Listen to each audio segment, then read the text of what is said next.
Good morning.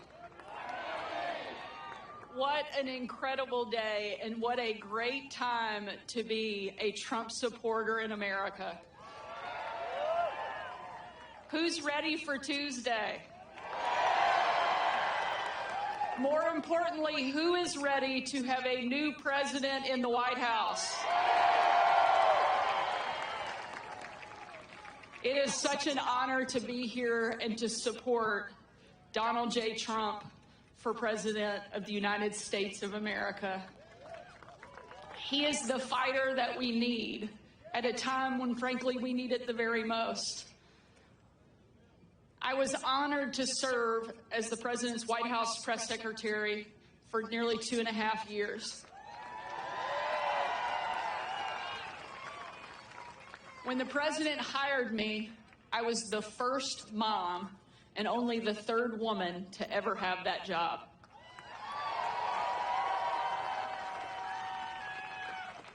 And we had a president who empowered his team.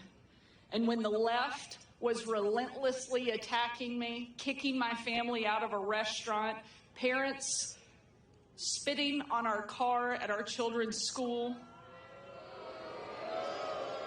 MSNBC reporters called me not even human, vile, unfit to be a mother.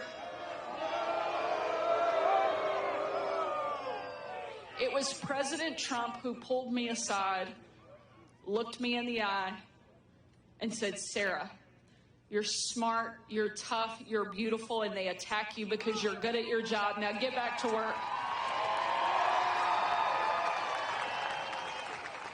Every single day we see the left trying to tear our country down. And it only makes President Trump stronger and more needed to help lead our country. Over the course of the 2.5 years that I spent in that role, I had the opportunity to travel with the president to nearly 24 countries and spent a lot of time with him on the road. But no trip was more memorable than December 25th of 2018. Probably one of the most vivid, most memorable, most unbelievable moments I've ever witnessed. It was Christmas night, and we were traveling with the president to a destination they didn't want anybody in the world to know that he'd be going to. And so we left in total darkness, with no lights on Air Force One, no lights on the runway. And 12 hours later, when we touched down in the war-torn part of western Iraq, it was again a similar scene. No lights on the plane, no lights on the runway. The only light you could see was coming from about a mile away of where we had landed. The reason there was light in that one location is because hundreds of troops had packed into a dining hall, thinking that they were having dinner with senior military leadership. They had absolutely no idea that the president and first lady were about to walk into that room.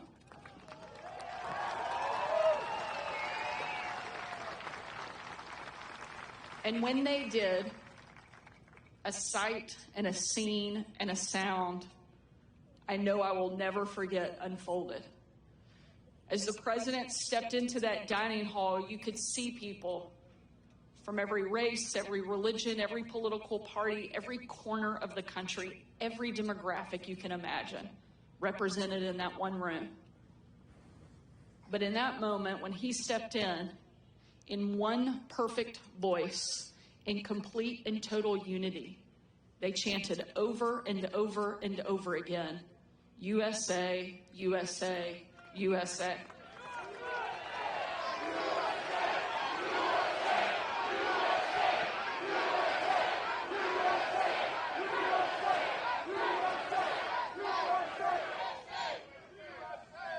It was an absolutely perfect picture of what makes America so incredible. You have men and women willing to put everything on the line, willing to do what it takes, in some cases making the ultimate sacrifice so that we get to live free in the greatest country on the face of the earth. And they deserve to know, those men and women deserve to know that they have a leader that is doing their part in defending our freedom and fighting for our great country, and that's exactly what you get with Donald J. Trump.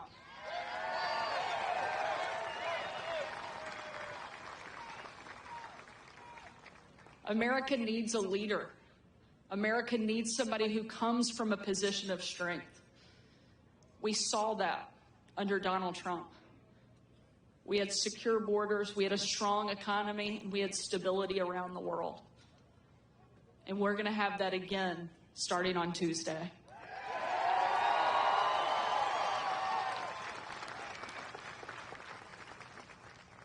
To finish that trip, the president continued walking around that room. And as he did, there was a soldier that yelled from the back. And he said, "Mr. President," he said, "I'm here because of you. I re-enlisted in the military because of you." And the president said to that young man, he said, "Son, I'm here because of you as well." Two people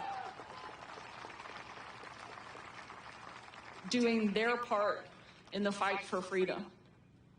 And each one of us that is here today has a part as well. We're not all called to serve on the physical battlefields of Iraq. We're not all called to run for office. But we do have a part to play in making sure that those who are willing to put their name on the ballot, put their life on the line, have people that are standing up and standing alongside and fighting for them and making sure that every person coming behind us gets to enjoy the incredible gift of growing up in a country that still means something, in a country that still stands for something.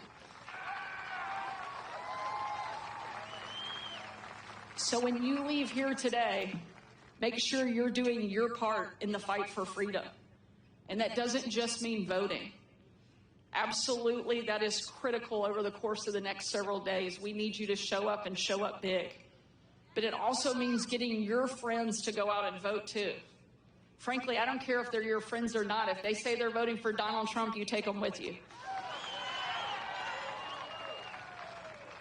If they tell you they're voting for somebody else, you let them know the election's been moved to December and we don't need them.